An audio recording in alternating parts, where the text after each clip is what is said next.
From NBC News, you know we love NBC News because they are basically woke activists and they're forced to report this. Supreme Court rules states can't kick Trump off the ballot. It's not just that. They ruled states can't kick presidents off the ballot. It was a 9-0 decision. The Supreme Court on Monday handed a sweeping win to former President Trump by ruling that states cannot kick him off the ballot over his actions leading up to January 6th attack at the Capitol. Now, you got to pause there. You see how they're phrasing this? They're playing dirty games. No. That's not what happened. They said the states do not have the authority to enforce Section 3 of the 14th Amendment. Thank you and have a nice day. Furthermore, Congress will be the vehicle by which you can remedy these circumstances. They did not say that the states can't kick Trump off because of what he did on January 6th. That is an entirely different argument that did not come up. They say in an unsigned ruling with no dissents, they can't just say 9-0. The court reversed the Colorado Supreme Court, which had determined that Trump could not serve again as president under Section 3, blah, blah, blah. We get it. But let's take a look over at our good friends in the liberal sphere of Twitter to see how they're handling it. Keith Olbermann. I want to make sure this is actually Keith Olbermann because, there he is. The Supreme Court has betrayed democracy. Its members, including Jackson, Kagan, and Sotomayor, have proved themselves inept at reading comprehension, and collectively the court has shown itself to be corrupt and illegitimate. It must be dissolved. I want to point something out. It's 9-0. Keith, you were wrong. It's just that simple. When the most progressive member of the court, who does not even know how to define the word woman, says, yeah, you can't kick Trump off. This is nuts. You're wrong. But Newt Gingrich, I think, actually, I'll show you a couple more here because we got more. We'll go through these. Keith Olbermann says, just remember, Cons, if the Supremes now give Trump his presidential immunity BS, that will immediately make Biden a monarch. Have a nice day, fascist dimblebs. My response to this is, tell me you did not listen to oral arguments in the immunity case without telling me you did not listen to oral arguments. They said you can still be impeached and then convicted and then criminally charged. But I want to pull up this. I got to give an honorable mention to Harry Sisson. He said insurrection sympathizer Clarence Thomas ruled that insurrectionist Donald Trump can remain on the ballot in 2024. That should be the headline. Except it was 9-0, my dude. You see, these people, they just lie. That's the game they play. Newt Gingrich bring up the most important point of the story, saying the biggest meaning of the Supreme Court decision on Colorado is that by 9-0, the justices concluded that the biggest threat to democracy was not Donald Trump, it was the left. Properly driven, this can become a major political definition for the rest of the campaign and prove positive that the threat from the left is so great, even the liberal justices voted to protect the American people's right to have candidates they choose. I agree. What do you guys think? I was actually kind of shocked at how broad the decision was. I was expecting them to nuke it, saying, hey, you look at the text of Section 3, the president and vice president clearly aren't included. That's it. We're just going to kick it from there. And they went so much broader than that, which I thought was surprising. And let's clarify for people who don't know that often people think broad and narrow refers to the amount of votes it got. They think a broad ruling is when you get 9-0 and a narrow ruling is with 5-4. That's not what it means. It means they could look at it and say, if the Supreme Court came out and said, we will not issue judgment on the 14th Amendment, we will only say Donald Trump can't be removed. The question of the 14th Amendment remains. That's as narrow as it probably could have been. Broad is, in order to enforce the 14th Amendment, Congress must act. So that was like a big 14th Amendment declaration. Yeah, I mean, it's fascinating to see sort of the reaction to this. Both of the Colorado Secretary of State and the Maine Secretary of State both issued these very quiet statements being like, in light of the court's decisions, we are, ending our efforts. I'm withdrawing my whatever. And I think that the hysteria around this is fascinating because ultimately it shows that there is something deeply wrong with the people leading these efforts, right? That they do not believe in the voters' rights. They actually just believe in manipulating them. They believe that if they scare them enough, kind of like Keith Olbermann saying, right now Biden's a monarch. And so really we don't want this to happen to everyone. There is just a fear campaign to gain compliance among the people who don't have the time to pay attention to these things. I think that's what's the worst thing. It takes advantage of the average American who is trying to keep up with the economy, who's trying to work, and instead they have to be on edge all the time because apparently democracy is falling apart all around us. My favorite thing was, what's her name? Griswold. She's in Colorado. She said it's now up to the American people to vote to stop Trump. And I'm like, wait. Do you realize what you just admitted right there? It was even more ridiculous what she said. Well, it's always been up to the American people, but elaborate. She said it's now up to the American people to save democracy. Right. It was always up to people. She was like, we wanted to stop you from voting to save democracy, but now that we can't, you'll have to vote to save democracy. And what is she going to tell herself? Like, if Trump is elected in November, is she going to say, well, I guess the American people hate democracy. They just exercise their right to vote to pick an elected official. Like, it doesn't make any sense. Again, that's why I go back to this scare campaign, right? They want people who are moderate to left leaning to be so on edge that they are easily manipulated by a biased press. Yeah, I've got friends that in one particular would consider themselves on the left politically, but they have critical thinking skills. Most of my friends have critical thinking skills, and they're like, yo, this is all bad what they're trying to do by taking him off the ballot. I'm not for that guy, but I'm for the American way of life. And it's feels good that the Supreme Court is on board with that state of mind. So you said it doesn't make sense the way they talk about democracy. It does if you understand how they use words. So to the left and to the people in power in the left, words to them don't have fixed meanings day to day like we assume them. So we think democracy is people voting for things that they want. That's not what it means in its current usage from like MSNBC or CNN. Democracy means our power. Definitely. Yes. Definitely. Yep. And so when they say, well, this is an assault on democracy, it's 100% correct. It's internally consistent for them. Yes. Because they're not actually talking about democracy. They view what's happening now as a threat to their power, and it's an existential threat to them, which is why they're so crazy about it. I would get a little bit more nuance with it. I would say the number one thing is our democracy does refer to their power, but it refers to their revolution, right? So when I shout this guy out so often, Stephen Marsh, author of the last election and the next Civil War. Yeah. I'm trying to look for the books, but he said the United States has within it a multicultural democracy and a constitutional republic, both vying for power, and not both can't occupy the same space. And my response is, right, that would imply the multicultural democracy is trying to subvert and supplant the constitutional republic. Well, I'm in favor of the United States and its constitutional republic, so I will defend it and I will oppose that. And he said the opposite. He says, I like the multicultural democracy. Well, that's the oppressive force that's taking over. They do not like, they refer to constitutional republicanism, the founding function of this country, as white supremacy, and they call what they're doing democracy. They are communists who oppose liberty. We can play the same game. But it is the reality. The idea that you would remove the front runner from the ballot in order to seize power, that's not democracy. That's fascistic, that's authoritarian. And then you have, unfortunately, on this side, not a single AG bringing criminal charges against the Biden family for all the crimes they've now publicly been exposed to be involved in.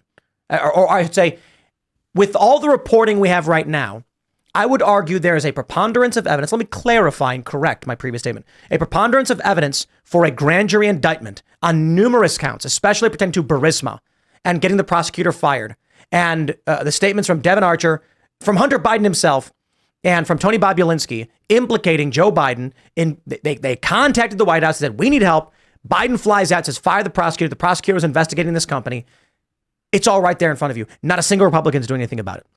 Yet in the meantime, Democrats are filing everything they can. And when you look at the Fani Willis stuff in Georgia, you really see how evil these people are. Abject evil. Unfortunately, I fear that, I don't want to say they're going to win because I don't want to be blackpilled, but I can tell you this, good men are certainly doing nothing. Yeah, it's super frustrating. With so many people being obsessed with Russia, you would think that they would have learned some lessons from the Cold War. To me, the big lesson was mutually assured destruction works. Mm-hmm. When you have two enemies going at each other and both of them believe if they act first, they're both going to get destroyed, that has something of a sobering effect on their actions. And the only thing that the left understands anymore in this country is power. So if the right's just going to sit back and say, well, that's not who we are, we don't want to fight like that, they're going to lose because the side that wants to win is going to win over the side that just wants to be left alone. And the right just needs to accept we've got to fight fire with fire. I still can't believe that we now have, it's to the point where Dr. Phil has come out in an interview with CBP in a statement on Joe Rogan and on The View that CBP is assisting in the facilitation of child sex trafficking. And there are people who are still working at CBP. Like, if, I had someone tell me that they were, grabbing some food nearby and there's some CBP agents because there's a Customs and Border Protection facility just down the road. And they're like, oh, yeah, we know Tim Pool. We watch his show. And I'm like, wow, I can't imagine they'd like me. I feel like at this point, there is literally no justification to hold that job. None. You come to me and say, but I need to feed my family. I'll say, you are part of an organization that is engaged in child sex trafficking. I hope you go to prison. I have zero sympathy. There's a lot of jobs where I'm like, I get it. You can't quit right away. Disney's super woke, but you got to feed your family. So you're working there and you're trying your best. I can respect that. But at this point, I bring this up only because where is any criminal charge against Joe Biden? None at the state level. And they make the argument, okay, you can't go up against sitting Mayorkas, Kamala Harris. I mean, come on, literally anyone. Jim Biden. Hunter's got a couple at the federal level, not a single state level. Florida hasn't gone after him. Remarkable. Not even state level. Not a single DA in the entire country on the right has brought a single charge against any of them. Not one. You would think after the Fannie Willis nonsense in Georgia, you would have had at least one conservative DA in a red county somewhere who thought, I'm going to make a name for myself. We're going to put the shoe on the other foot, see how they like it. Not one. Not one. And here's my point I want to make about CBP. Where are the CBP? Like that guy telling Dr. Phil they're doing this, still working there. I don't know how you sleep at night. If I worked for CBP and I knew what was going on, I would piss all over that uniform. They're trafficking children to sex rings in this country. And there are people who are still working there and they know this. Look, you can't even get someone to quit a job knowing they're engaged in child trafficking. I'm not surprised the DAs in the Republican Party are unwilling to file a piece of paper to see what happens. Do you think that the conservative or the Republican lack of legislative lawfare, so to speak, is because they're used to being on the defense as opposed to the offense? Like, why don't they take action? Is it a top-down order from the party? What do you think this is? No, I actually think it's almost like an internal institutional failure among the current class of leadership, where if you look at the kind of new right, the online right, they seem to get it. They're like, you've got to fight back. You have to do something. You have to put the shoe on the other foot. The people who comprise the Republican leadership class, by and large, and of course there's exceptions, they're by and large gutless. They wanted to go up there. They wanted to talk about tax policy and they wanted to reduce some regulations. They weren't really into the whole street fight of politics. It makes them feel icky. And so they just don't do it. And so I think it's just a total failure of the entire Republican leadership class. And you've got to clean them all out because all they want to do, they want to be up there and they want to mark time and they want to get the table scraps from the left, but they don't actually want power. And that's a huge problem because they act as a defeat mechanism. They're almost like the little sprocket on a ratchet that keeps the ratchet from going back. Yep. The left's constantly tightening that thing, and then the right institutionally is like, I don't know about that. No, we shouldn't go back to 2 years ago. That'd be radical. They all have to go. I want to pull this story from Axios. Top Democrat working on bill responding to Trump ballot ruling. My friends, the Supreme Court said you cannot remove a president at the state level. Only Congress can do it. Republicans have done nothing to deal with the Burisma scandal. They've not gone after Joe, Jim, or any of these individuals that we know are engaged in illicit dealings. Tony Bobulinski, of course, a whistleblower, saying they're doing all of these things. The Republicans don't do anything about it. Right now, immediately following Supreme Court ruling, Raskin and other Democrats are saying, okay, then we will draft the bill declaring January 6th an insurrection. Axios reports. A leading House Democrat is preparing legislation in a response to the Supreme Court's ruling on Monday that Colorado would not disqualify Trump. The ruling determined that only Congress can enforce the language in the 14th Amendment, barring anyone who engaged in insurrection from holding federal office. Congress will have to try and act, Jamie Raskin said. And it's funny, he's like 10 minutes down the road. The ranking member of the House Oversight Committee told Axios. Raskin, a former member of the January 6th committee, said he's crafting the bill, telling Axios, I'm working on it today. We're going to revise it in light of the Supreme Court's decision. Suggested the bill would be paired with a resolution declaring January 6th an insurrection and that those involved engaged in insurrection. I just don't. Why? How is it? Where are the Republicans? They do nothing. Look, with all due respect, Thomas Massey comes on and he says, I drafted a bill that will abolish the Department of Education. And I'm just like, you give me a Republican member of Congress in here, and I'll tell you, because people watch the show, I say, how come there's no 529 commission? When thousands of far leftists descended on D.C., setting fires, smashing up buildings, firebombing the White House, firebombing St. John's Church, the president is forced into an emergency bunker. I mean, it's one of the most serious threats on our democracy in generations. The response I get, what was that? When did that happen? Huh? Useless, all of them.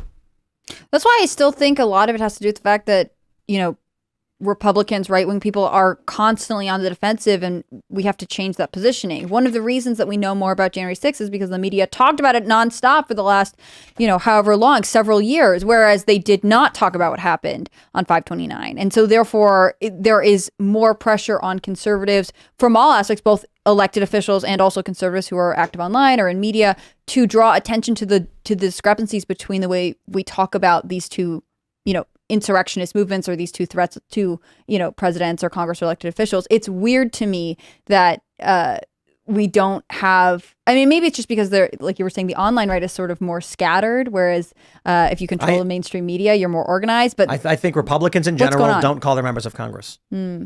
So Democrats will literally try to burn down a federal building to get what they want.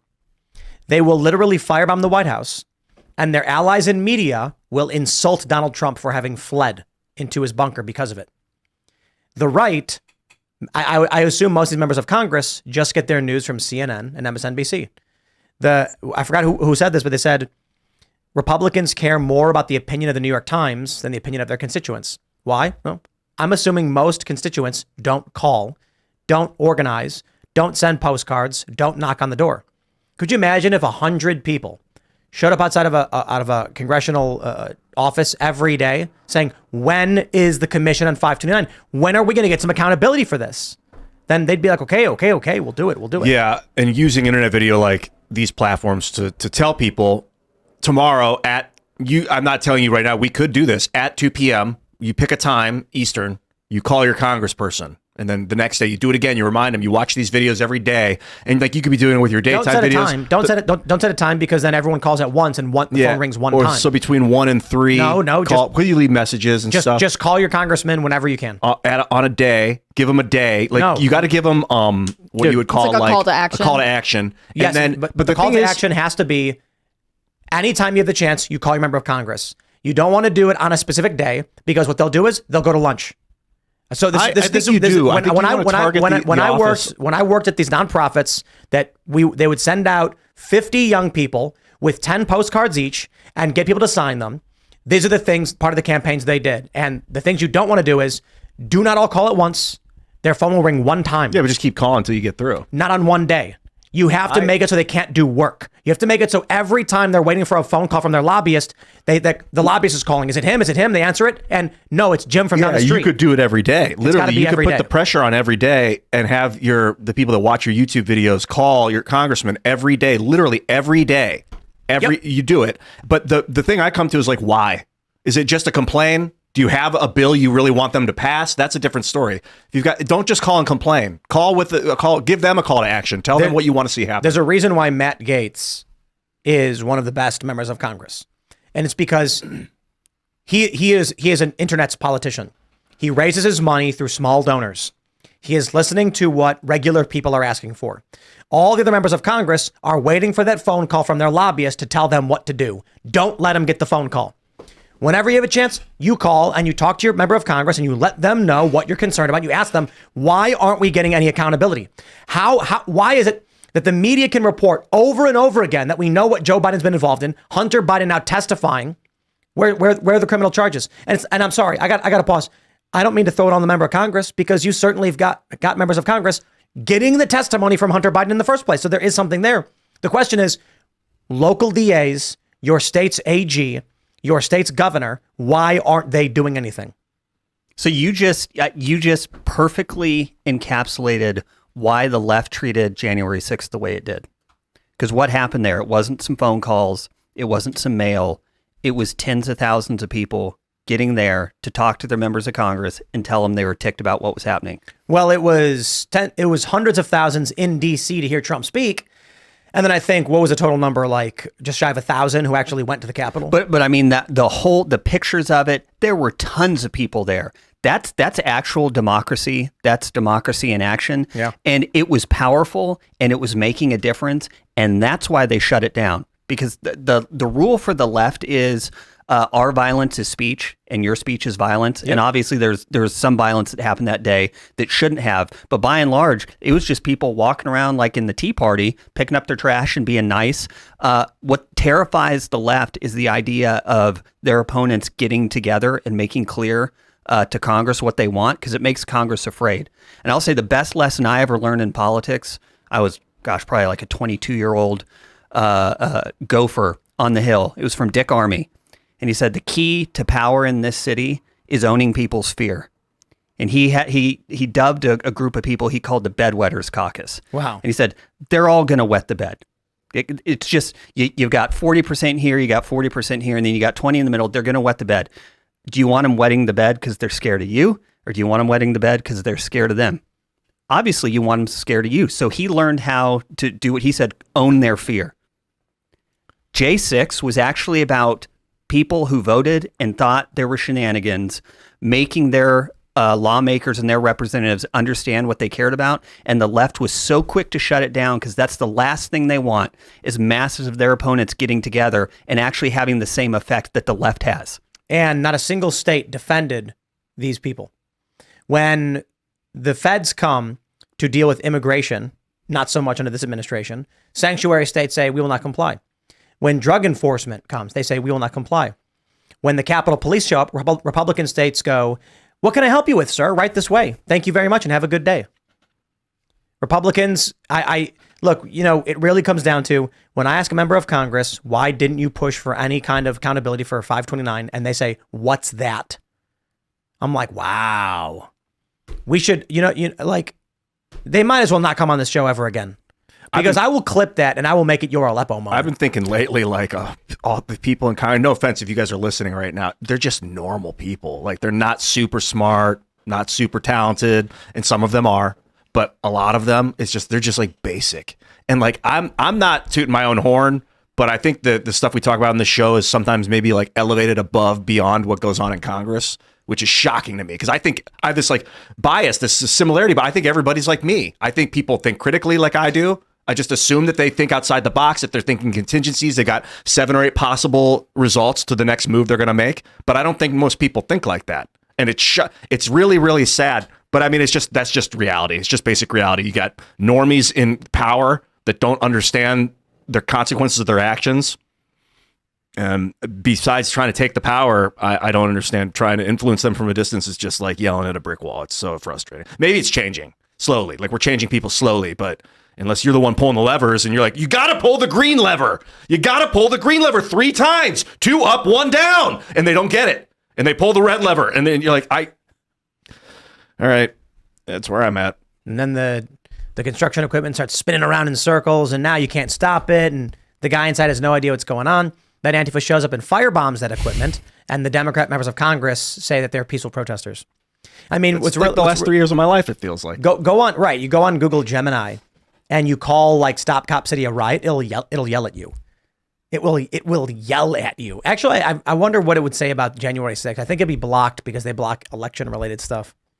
But it actually says you'll if you type into Google Gemini something like, this is Google's AI, how many people were arrested during the Stop Cop City riots or the George Floyd riots, instead of telling you, it'll say something like, it's understand that the language riot is hard to determine, blah, blah, blah. It's like, dude, if someone breaks something, it's a riot. If they were trying to design like the standard issue progressive Karen who lectures you about your wrong opinions, Google Gemini is absolutely spectacular. I mean, its tone, its anger, its sanctimony. Like they should get awards for how perfectly like a Westworld style they created your standard issue liberal. I mean, it was, I think Grimes had one of the best tweets about it, saying it was a masterpiece of art built by no one, offending everyone. It's a perfect combination of activism and capitalism into this mess that everyone hates. I agree. It's a masterpiece. I don't know how much they spend billions of dollars trying to build this garbage. They can't actually solve any problems. Well, they did this thing where they wouldn't create an image of a white person. Right. No matter what you did, you'd be like, give me a Swedish ice farmer. And it would be, they'd show like some American Aboriginal. As cast by Netflix. Yeah, it was amazing. But what the left media got mad about was when you would ask, give me a picture of a 1943 Russian soldier or German soldier, they'd make a black guy. A black and then Nazi. so the left got mad. Oh, Google Gemini is putting black people in the position of being oppressors. Yep. That's what they were mad about, not the rank historical revisionism. Thanks for watching this clip from the Timcast IRL podcast. Hang out with us live Monday through Friday at 8 p.m. and become a member over at timcast.com for uncensored, members-only shows exclusive. Thanks for hanging out, and we'll see you all next time.